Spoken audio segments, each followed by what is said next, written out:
Hello dear students, welcome to Smart Knowledge. प्यारे बच्चों, आज की जो वीडियो है उसमें हम डिस्कस करने वाले हैं common annual school examination for class 6। Subject रहेगा साइंस। टाइम अलाउड रहेगा 2.5 घंटे और मैक्सिमम मार्क्स रहेंगे 60। वीडियो को एंड तक ज़रूर देखिएगा क्योंकि यहाँ पर आप कवर करने वाले हो बहुत ही इंपॉर्टेंट क्वेश्चंस जो आपके एग्ज़ाम के लिए काफ़ी हेल्पफुल रहने वाले हैं। सबसे पहले जो है सामान्य निर्देश दिए गए हैं और इनको आप अच्छे से पढ़ लेंगे। इसमें आपको कंप्लीट पैटर्न दिया गया है। ठीक है, इस वीडियो में हम इस पेपर को हिंदी मीडियम में डिस्कस करेंगे और नेक्स्ट वीडियो में हम इसे इंग्लिश मीडियम में डिस्कस करने वाले हैं। Now let's start. खंड क दिया गया है, निर्देशानुसार कीजिए, बताइए कि दिए गए कथन सत्य हैं या असत्य। फर्स्ट है, कमजोर दृष्टि विटामिन सी की कमी का एक लक्षण है, तो ये क्या हो जाएगा, ये असत्य हो जाएगा। ठीक है। सेकंड है, जब एक छड़ चुंबक को लोहे की छीलन के पास लाया जाता है तब बहुत कम लोहे की छीलन छड़ चुंबक के सिरों पर चिपकती है, तो ये क्या हो जाएगा, असत्य हो जाएगा। दर्पण में हमें स्पष्ट प्रतिबिंब प्राप्त होते हैं, तो ये क्या होगा, हमें स्पष्ट प्रतिबिंब प्राप्त होते हैं, तो ये सत्य हो जाएगा। गन्ने के पौधे में फूल होते हैं, तो ये भी क्या है, सत्य है। ठीक है। नेक्स्ट देखिए, रिक्त स्थानों की पूर्ति करनी है। प्रकाश देने वाले पतले तार को विद्युत बल्ब का क्या कहा जाता है, तो प्रकाश देने वाले पतले तार को विद्युत बल्ब का तंतु कहा जाता है। एक बेलनाकार चुंबक में डैश ध्रुव होते हैं, तो एक बेलनाकार चुंबक में 2 ध्रुव होते हैं। 7th क्वेश्चन है, पर्णवृंत पत्ती को डैश से जोड़ता है, तो पर्णवृंत पत्ती को जो है किससे जोड़ता है, तने से जोड़ता है।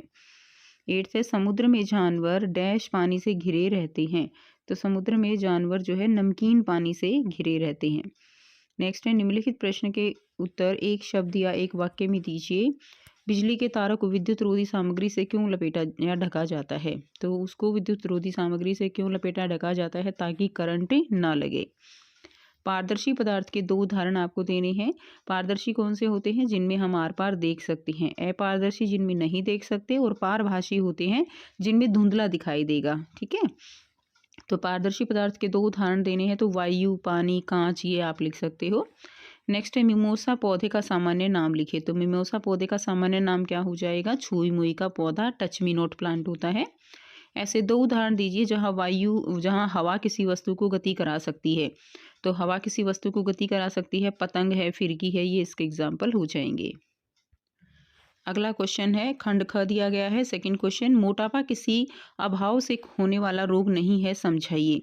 तो जो मोटापा है वो किसी अभाव से, किसी पौष्टिक तत्व की कमी से होने वाला रोग नहीं है। ठीक है, तो इसमें आंसर आप लिखेंगे, मोटापा किसी पोषक तत्व की कमी से नहीं बल्कि अधिक वसा युक्त जो भोजन है वो खाने से होता है। ठीक है, बल्कि अधिक वसायुक्त भोजन के सेवन और शारीरिक गतिविधियों की कमी के कारण होता है, तो ये इसका आंसर हो जाएगा। नेक्स्ट देखिए, अथवा में दिया गया है, छोटे बच्चों को संतुलित आहार की आवश्यकता नहीं होती जबकि वयस्कों को इसकी आवश्यकता होती है। क्या आप इस कथन से सहमत हैं, क्यों और क्यों नहीं। तो देखिए आंसर क्या रहेगा, यह कथन गलत है। छोटे बच्चों को भी संतुलित आहार की आवश्यकता होती है क्योंकि यह उनके शारीरिक और मानसिक विकास के लिए आवश्यक है, तो ये इसका आंसर हो जाएगा।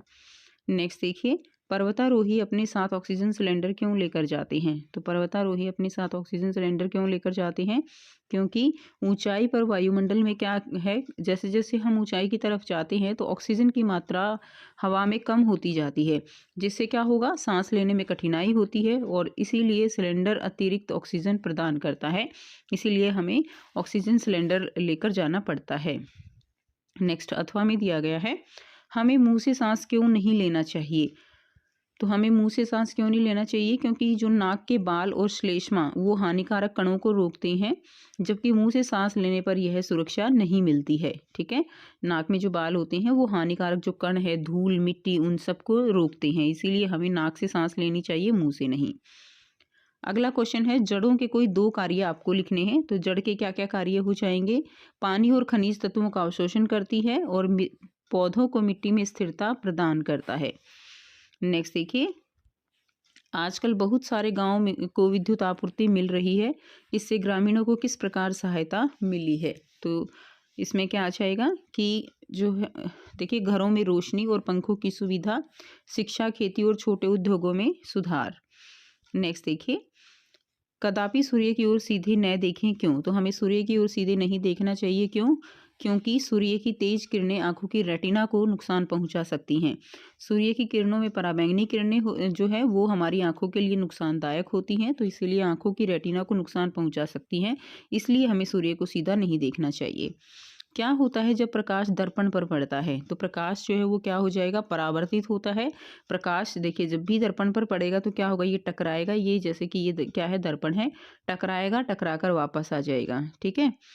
और इसीलिए हम जो दर्पण है उसमें अपना प्रतिबिंब देख पाते हैं, और जिस कोण से टकराएगा उसी कोण से ये वापस आ जाएगा। नेक्स्ट देखिए, आप मैग्नीस की छड़ी किस तरह बना सकते हैं? तो मैग्नीस की छड़ी जो है वो कैसे बना सकते हैं? चुंबकीय छड़ी बनाने के लिए आप किसी छड़ी पर चुंबक को टेप या गोंद की मदद से चिपका सकते हैं।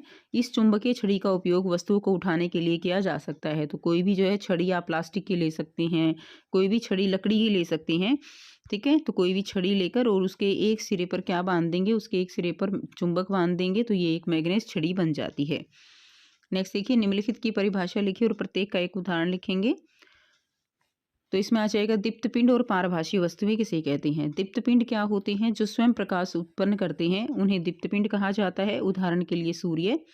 पारभासी वस्तुएं जो प्रकाश को आंशिक रूप से पार होने देती है, ठीक है, उसे पारभासी वस्तुएं होती हैं वे। जैसे कि जो धुंधला कांच है, आंशिक रूप से मतलब क्या होता है कि पूरी तरह आर पार दिखाई भी नहीं देगा और थोड़ा थोड़ा दिखाई देगा, धुंधला धुंधला।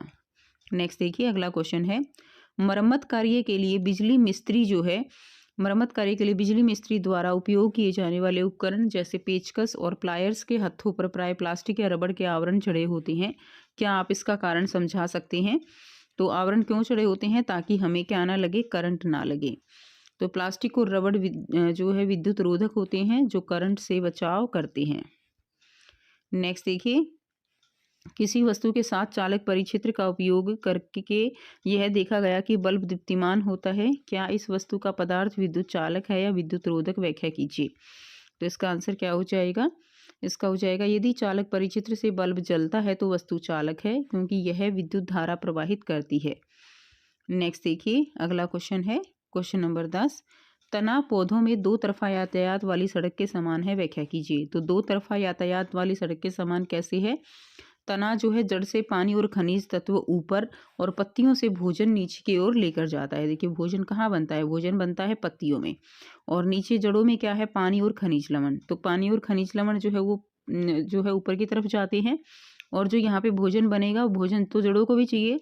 तो इस तरह से ये दो तरफा जो है यातायात सड़क की तरह इसको हम कह सकते हैं।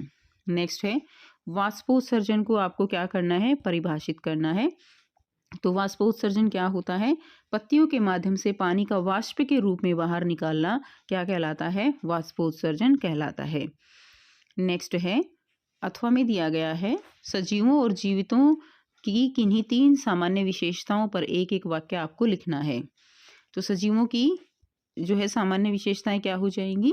वे बढ़ते हैं यानी वृद्धि करते हैं, भोजन ग्रहण करते हैं और प्रजनन करते हैं, ठीक है, नई जनरेशन पैदा करते हैं। तो ये जो है सजीवों की तीन विशेषताएं हो जाएंगी। अगला देखिए, चुंबकीय कंपास की संरचना का वर्णन कीजिए। तो चुंबकीय कंपास की संरचना का वर्णन करेंगे। चुंबकीय कंपास जो है एक ऐसा यंत्र है जिसमें चुंबकीय सुई होती है जो पृथ्वी के चुंबकीय उत्तर की दिशा में संकेत करती है, ठीक है। इसमें एक जो है एक सुई होती है, चुंबकीय सुई, इसमें जो चुंबकीय एक तरफ होती है वो जो है किस दिशा की ओर संकेत करता है? उत्तर की ओर। नेक्स्ट देखिए, अथवा है, उन वस्तुओं की सूची बनाइए जो चुंबकीय हैं और चुंबकीय नहीं हैं। तो चमड़ा, निकेल, कागज, कांच, लोहा, कोबाल्ट, इनमें से आपको छांटने हैं कि कौन सा चुंबकीय है और कौन सा नहीं है। चुंबकीय हो जाएंगे लोहा, निकेल, कोबाल्ट, और गैर चुंबकीय हो जाएंगे चमड़ा, कागज, कांच। ये इसका आंसर हो जाएगा। नेक्स्ट देखिए, खंड ग दिया गया है, स्तंभ ए को स्तंभ बी के शब्दों से मिलाइए। स्तंभ ए दिया गया है, इसमें देखिए अंडा, अंडे में क्या होता है? अंडे में प्रोटीन होता है। मूंगफली, मूंगफली में क्या होगा? मूंगफली में वसा होती है। ब्रेड, ब्रेड में क्या होगा? कार्बोहाइड्रेट होगा। सूरज की रोशनी में क्या है? विटामिन डी है, ठीक है। तरबूज, तरबूज में क्या रहेगा? तरबूज में जो है पानी है। विटामिन बी किस में है? यकृत में क्या है? विटामिन बी है। तो ये सारे आंसर यहाँ पे भी लिखे हुए हैं, क्लियर। यहाँ से आप देख सकते हो। क्वेश्चन नंबर 13 है, पहेली आज उत्साहित थी क्योंकि उसके विद्यालय के प्रधानाचार्य को स्वतंत्रता दिवस समारोह के अवसर पर राष्ट्रीय ध्वज का ध्वजारोहण करना था। उसने ध्वज और वात सूचक को वायु, जो कि कई गैसों का मिश्रण है, के कारण हिलते और फिर कुछ देर रुकते हुए देखा। ठीक है, वात सूचक हमें किसके बारे में बताता है? तो वात सूचक हमें वायु की दिशा के बारे में बताता है। नेक्स्ट देखिए, पवन की दिशा जिसकी गति निर्धारित करती है वह है, तो इसमें आ जाएगा पतंग, नौकायान, फिरकी और उपरोक्त सभी। तो इसमें क्या हो जाएगा? पवन की दिशा जिसकी गति निर्धारित करती है वो क्या है? उपरोक्त सभी। नेक्स्ट है, वायु के वे घटक जो सजीवों के लिए हानिकारक हैं, तो वे कौन से घटक हैं? धूल और धुआं जो है ये सजीवों के लिए हानिकारक हैं। नेक्स्ट देखिए, अथवा में है, दो गैसें मिलकर 99% वायु बनाती हैं, शेष 1% बनता है। ठीक है, तो 1% जो है उसमें क्या क्या है? उसके अंदर कार्बन डाइऑक्साइड गैस है, कुछ अन्य गैसें हैं और क्या होती हैं? जलवाष्प होते हैं। तो ए इसका राइट आंसर हो जाएगा।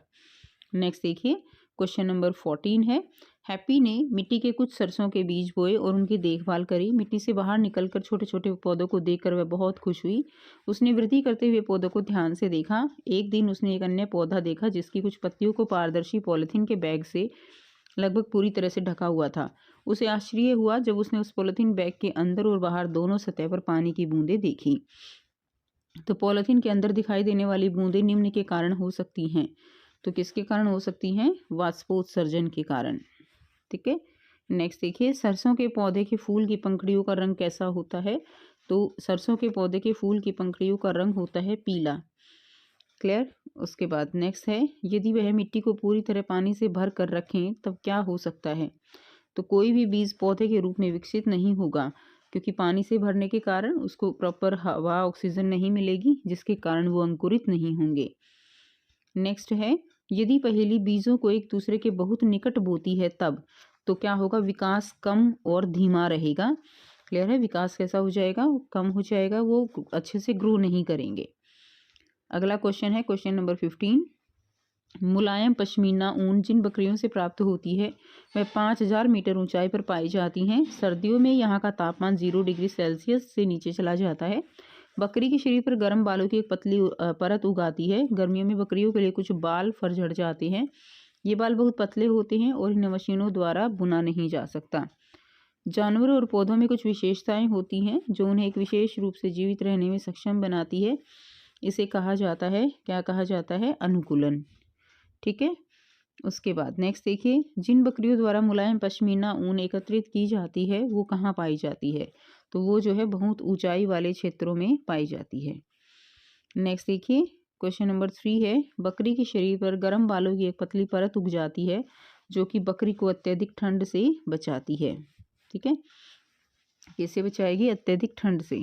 नेक्स्ट देखिए, अगला क्वेश्चन है, अथवा में पर्वतीय क्षेत्रों के वृक्ष जो है वो कैसे होते हैं? शंक्वाकार होते हैं, इनकी शाखाएं तिरछी होती हैं, इनकी पत्तियां जो है वो सुई के आकार की होती हैं, उपरोक्त सभी। तो इसमें क्या आंसर रहेगा? इसमें उपरोक्त सभी आ जाएगा। क्लियर है? तो ये था कंप्लीट पेपर। आई होप सारे क्वेश्चंस बच्चे आपको क्लियर हैं। एक क्विक रिवीजन है, बहुत अच्छे से आप इसको करिएगा। सो मिलते हैं आपसे नेक्स्ट वीडियो में, और इसी तरह की और वीडियोस देखने के लिए सभी सब्जेक्ट की जो चैनल है उसको सब्सक्राइब कर लीजिए। आपके सामने जो ये प्लेलिस्ट का लिंक आ रहा है, इसमें अगर आप क्लिक करेंगे तो आपको सारे सब्जेक्ट के सैम्पल पेपर यहाँ पर मिलते चले जाएंगे। ठीक है, सो मिलते हैं आपसे नेक्स्ट वीडियो में। Till then take care, bye bye and have a nice day.